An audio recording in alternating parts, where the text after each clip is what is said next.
Hey guys, welcome to my channel. Today we're going to be talking about the incubation phase. It is a mandatory phase in my experience to be initiated to your next level of life, moving from ego living, right? Ego needs into divine purpose, divine deeds. Watch this video.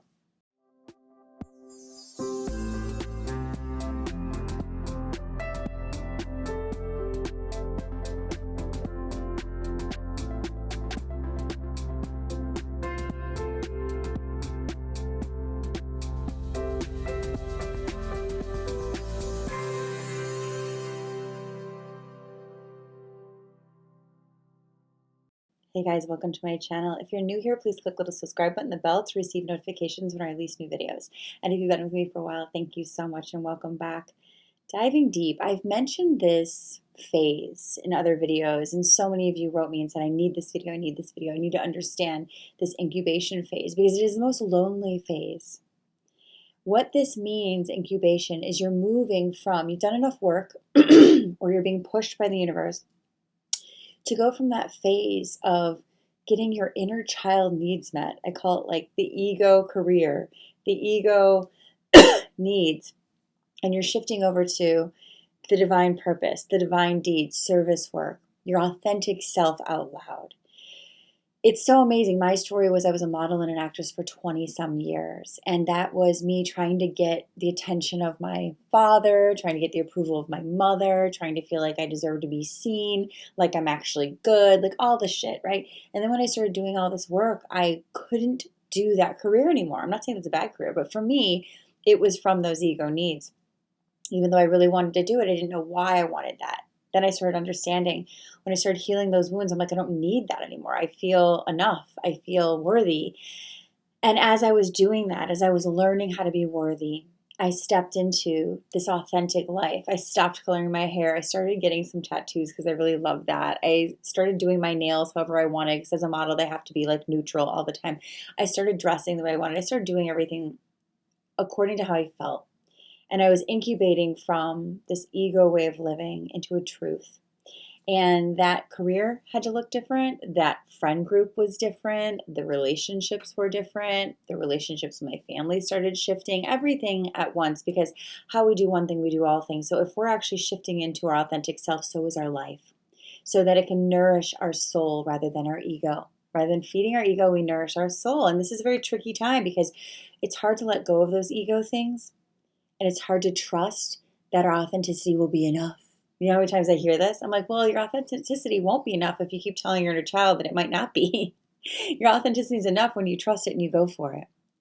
So that incubation phase before you go from here to here, or as you're going from here to here, is tricky because you're going to find that one of the experiences I've had, and I've had it mirrored to me back in so many thousands, maybe at this point, of clients in the last 10, 11 years, is this period of being alone because you're shedding the old and you're not yet walking into the new. You're in that in between, that incubation. You're incubating your soul. This is the time for you to feed it.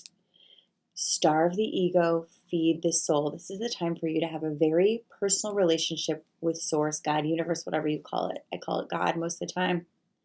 This relationship has to be that I'm enough and I have enough validation with Source alone, God alone.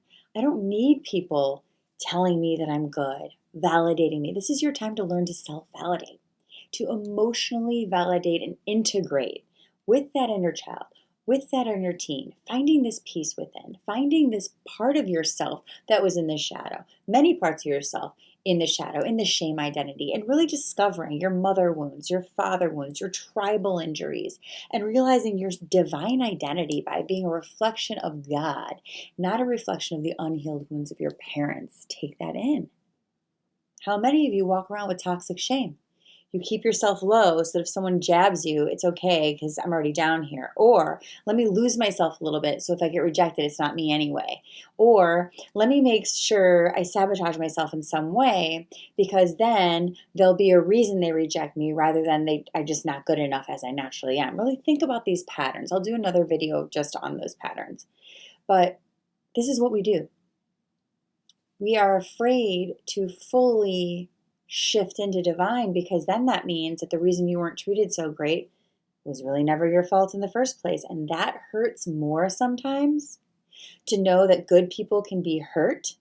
We had to believe that we weren't good enough. We had to believe that we were at fault. We had to believe that we were to blame. We had to believe there was something wrong with us to validate and justify the treatment that we received.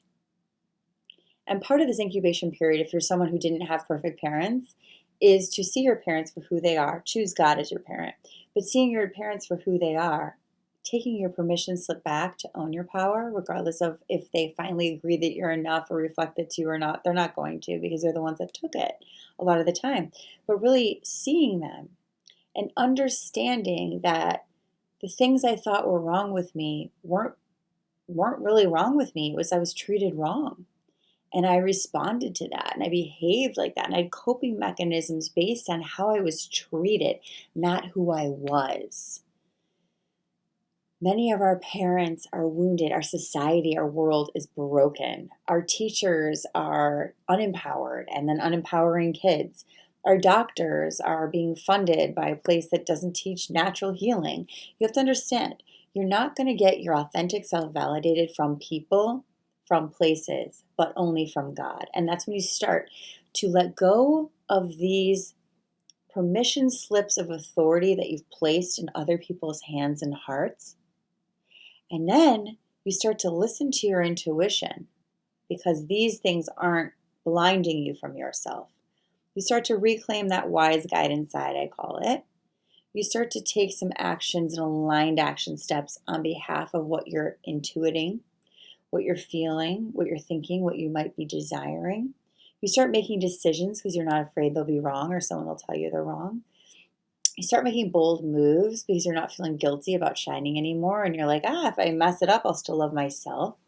This is how the incubation phase goes. And as you're at the end of the incubation phase and you're about to claim your God-given purpose, you notice that it's right there for you, because now it's reflecting the new vibration that you have been practicing to secure your alignment that's anchored in now energy that has been consistent, habitual thoughts of who you truly are, habitual aligned actions of who you truly are. And when you have momentum around who you truly are, because your thoughts have shifted from them to me, your self-care is actually what's good for you, not what you think is good for you.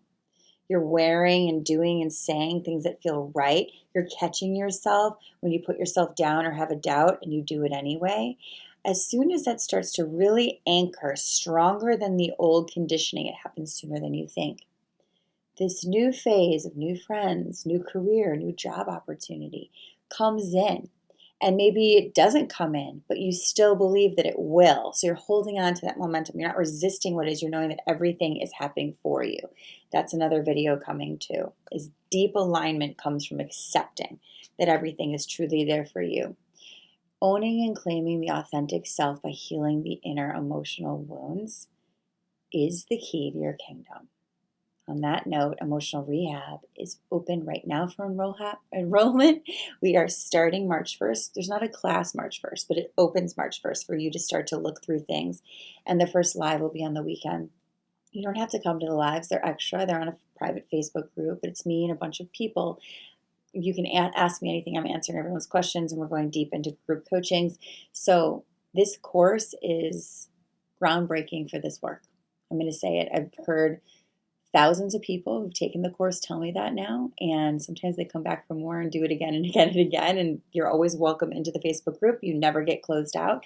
So if you took it 4 years ago, we'll see you on Sundays, right? So this is the link. It is discounted for another week, I believe. So sign up for Emotional Rehab. You'll see me live. You'll see all the work. You'll have all the exercises you need to align yourself with yourself, your divine purpose, and the truth of who you are for the rest of your life. I love you guys. Please share this with one person, at least one person you think it could help. Come find me on TikTok. I'm new on TikTok. I've been around the block on Instagram, so find me for my daily posts. I love you guys, and I will see you very soon.